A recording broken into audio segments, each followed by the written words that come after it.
Imagine waiting for a train that never arrives. Or does it? The anticipation, the anxiety, the cold creeping into your bones as you stand there alone under the dim lights of the platform. The silence is deafening, broken only by the occasional rustle of leaves or the distant hum of a passing car. You check your watch again, hoping for a sign, any sign that the train is on its way.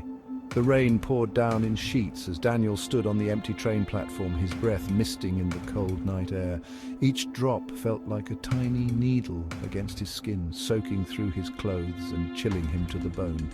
He pulled his coat tighter around him, but it did little to ward off the biting cold. The platform was deserted, and the only sound was the relentless patter of rain on the concrete. The last train home was late. Daniel had been waiting for what felt like hours, though it had only been minutes. The minutes stretched into an eternity, each second ticking by with agonizing slowness. He glanced down the empty tracks, hoping to see the faint glow of the train's headlights piercing through the darkness, but there was nothing. Just the endless stretch of steel rails, disappearing into the night. He glanced at his watch. 5 a.m. The train should have arrived by now. He tapped the face of the watch as if that would somehow make the train appear. But the hands continued their relentless march, indifferent to his growing unease. It should have arrived by now. The thought echoed in his mind, a mantra of frustration and worry. He looked around the empty platform, feeling a growing sense of isolation. The world seemed to have forgotten him, left him stranded in this desolate place. A deep horn echoed through the fog and an old-fashioned steam train pulled into the station. The sound was haunting, a mournful wail that sent shivers down his spine. The train emerged from the mist like a ghost, its massive wheels clanking and hissing as it came to a stop. Strange, he thought, the city hadn't used steam trains in decades. The sight of the vintage locomotive in the modern station was jarring, like a relic from another time. He hesitated, wondering if he should board this anachronistic apparition. The doors creaked open, and, without thinking, he stepped inside. The sound of the doors was like a groan from the past, a reluctant invitation to step into another era.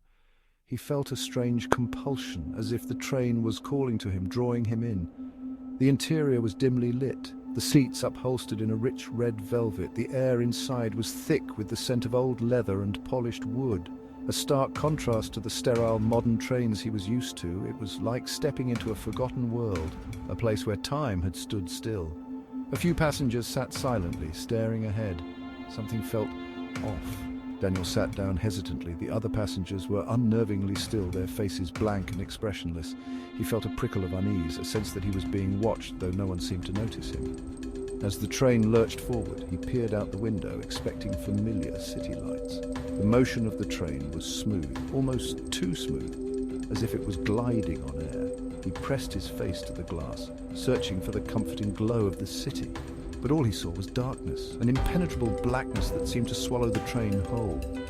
There were no streetlights, no buildings, no signs of life. Just an endless void stretching out in all directions. Then he noticed something terrifying.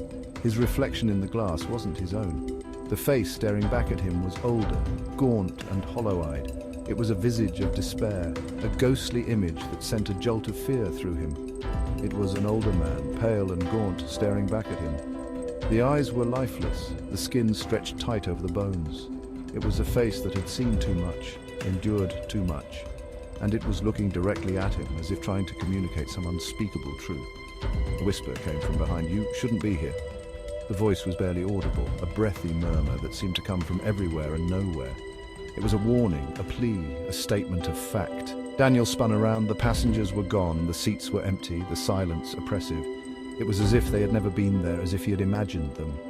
The train car was empty except for an old conductor who handed him a single ticket. The conductor's face was inscrutable, his eyes hidden beneath the brim of his cap. The ticket was old and worn, the ink faded. "One way," the man said. His voice was flat, emotionless, as if he had said these words 1,000 times before. "To where?" Daniel asked. His voice trembled, the question hanging in the air like a fragile thread. The conductor only smiled. The train kept moving. The smile was enigmatic, a hint of something sinister lurking beneath the surface. The train's motion was relentless, carrying him further into the unknown.